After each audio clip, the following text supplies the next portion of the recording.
Already అన్నం ఉడుకుతుంది.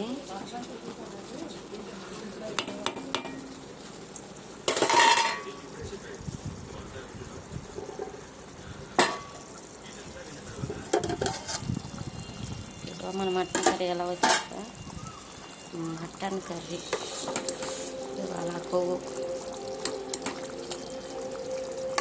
ఇంకా కొవ్వు ఎలా ఉందో చూసాం. కొవ్వు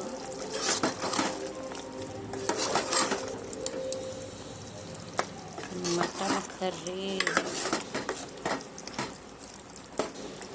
కొవ్వు వేడి వేడి అన్నంలో వేసుకొని 2 ముద్దలు అలా తింటే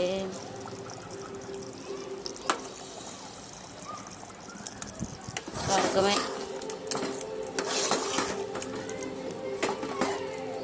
ఎందుకంటే మా నాయనమ్మ అలా పెట్టేది మాకు మటను అవి కొట్టి. అందుకే మేము మటన్ అంటే నాకు చాలా ఇష్టం.